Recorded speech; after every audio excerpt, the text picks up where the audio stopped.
Hei aiasõbrad, vaataks korra üle ka, mis meil üldse siin kasvuhoones toimub.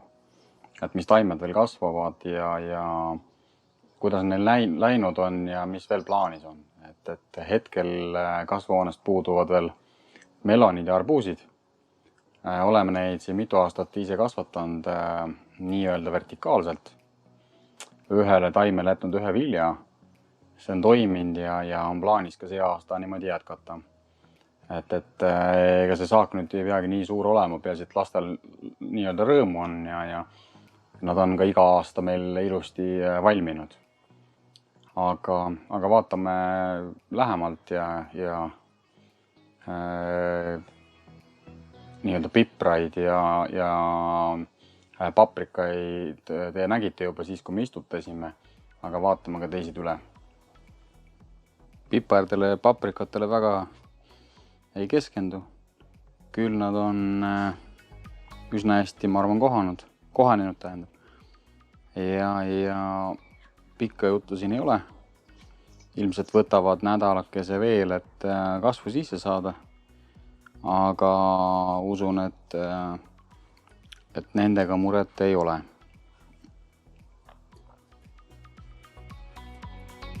Algseid kasvuraskusi tegelikult näitabki see, et kohanemisel on lehed sellised teistsugused. Siit on ka näha, et leht on nagu sihukest tumedamate täpikestega. Aga kunagi see ei ole pikemat probleeme teinud. Iga-aastane istutusjärgne nii-öelda nähtus, ütleks mina selle peale.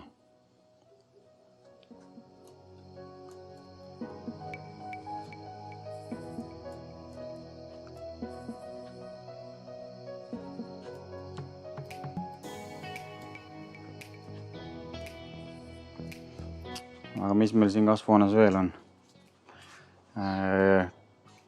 Kasvatame, kuna me hoidisid ise ei tee. Meie pere on rohkem niinimetatud otsed tarbimise peal väljas. Siis tomatitest kasvatame me reeglina selliseid tomateid, mida saab nii-öelda kohe süüa. Lastele meeldivad sellised ühe ampsu tomatid, me nimetame. Ka mina nimetaks neid nii. Ehk siis enamasti on need siis sellised kirstomatid. Oleme see aasta siia istutanud neid 2 sorti. Black Cherry't ja siis Golden Currantit, mis on siis kirstomatist, ka kirstomat, aga ta on isegi vaata, et väiksem selline näpuotsa suurune. Et kohe näitan teile ka, millised need tomatid välja näevad, sest need on tegelikult küljes. Aga nad on üsna rohelised veel, ei ole värvuma nii-öelda hakanud.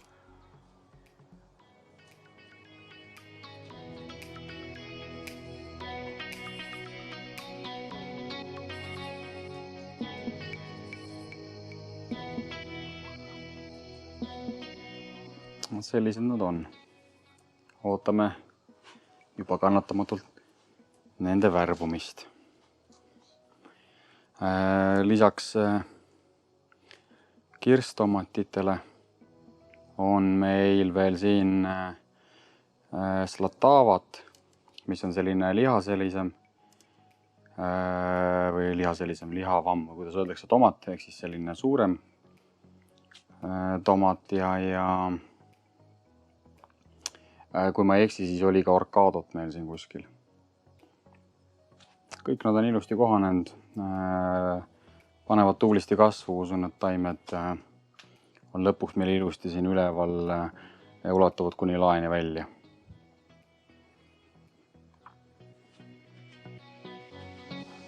Kurgist on meil see aasta valikus ainult pikk kurk. Tegime selle otsuse teadlikult. Kuna ei ole leidnud endale, ütleme siis, sobivat sellist head lühikest kurki. Pere soovib tarbida seda, siis tegemist on siis saladini kurgiga, mis on ilmselt ka Eestis üks armastatumaid pikki kurki, vähemalt nii palju, kui mina igalt poolt aiaelugruppe või foorumi teemasid jälginud olen. Kahjuks üles tuli meil ainult 4 taime. Ilmselt peame siis kas veel lisama või mõned taimed lisama või siis ostma juurde. Et siia sellise resti juurde sooviks jätta nii umbes täpselt 6-8 taime. Peaks ilusasti ära mahtuma ja meile annab piisavalt saaki ka.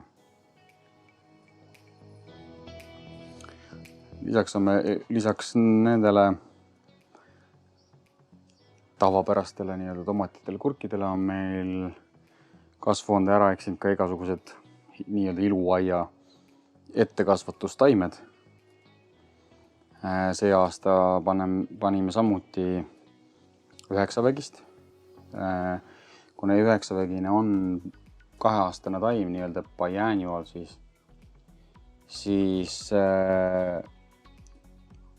meie kasvatame vähemalt ette neid, sest see annab võimaluse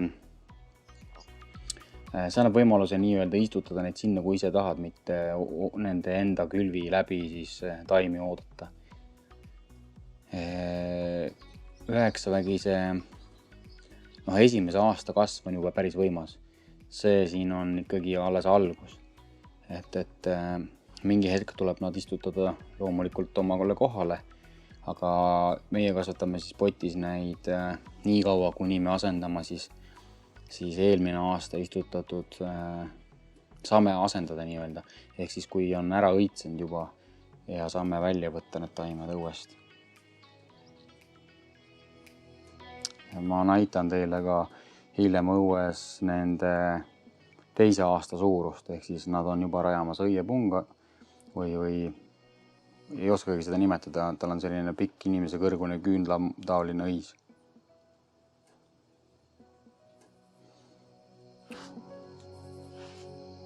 Siin veel mõned ettekasvatuse taimed ootavad oma aega peenrasse viimiseks. Tegelikult on plaanis uus peenra ala rajada ja tänu sellele on nad jäänud veel siia. Ehk siin on Virginia männasmailased kasvamas hoolega pistikoksast paljundatud.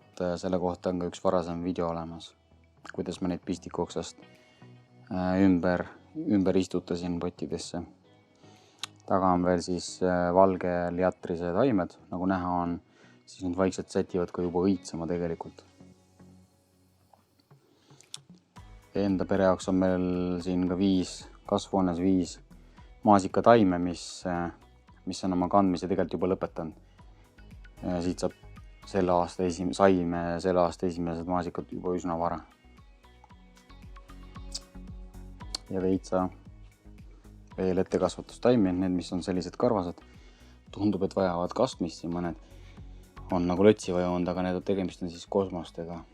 1-aastased lilled, mis aitavad siis täita peenardes neid tühimikke, kuhu me kas ei ole leidnud veel püsikuid või kus on siis nii-öelda püsikud ei ole saavutanud oma täis suurust või täis laiust, et nendega saab siis vahesid täita.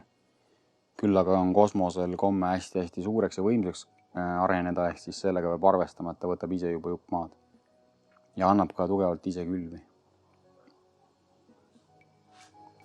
Siin tagapool, kui te näete, siis tegemist on fenkoliga, apteegitilliga eesti keeles. Ehk siis eelmine aasta kasvatasime mõned taimed.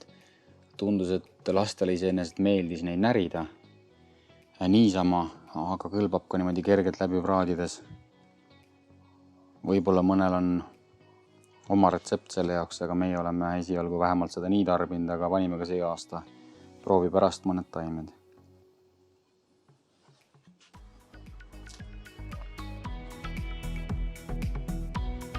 Siin on veel erinevad teistsugused natuke kosmosed kollase õiega.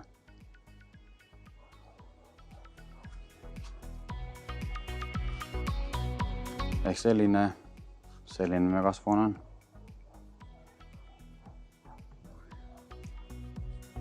lähme vaatame veel õues siis seda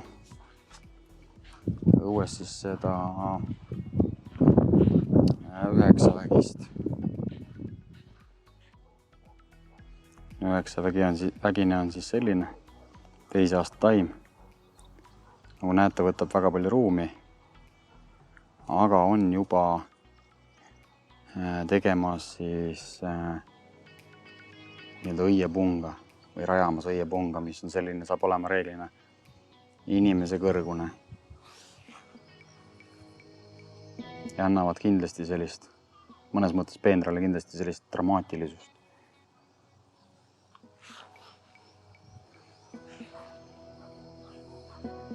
Meil on tegelikult siin mitmeid.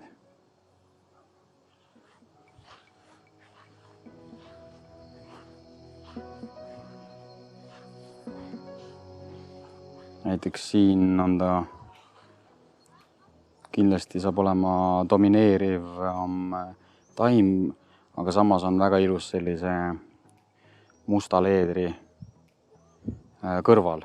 Sest must leeder on ise noor, teine aasta, istutus järgmine aasta nii-öelda oli eelmine aasta. Ja ei ole veel nii palju kasvu peale visanud. Ehk siis usun, et õitsemise ajaks on see 9 vägine kõrgem kui see põõsas. Selline see kasvuhoone ringkäik meil siis sai. Kasvatame enda kasvuhoones siis, nagu nägite, pooles ulatuses viinapuid ja pool on siis kõige muu jaoks. Siia mahuvad ära tomatid, kurgid, paprikad, piprad, lisaks ka natukene eksootikat, ehk siis arbuusid ja melonid. Iga aasta oleme oma saagisid kätte saanud, oleme rahul ja loodame, et ka saame ka see aasta. Mis ma teile siis soovin, et kühvel kätte ja istutage midagi huvitavat oma kasvuhoonesse. Jälgige meie kanalit ja näeme juba järgmistes videolugudes.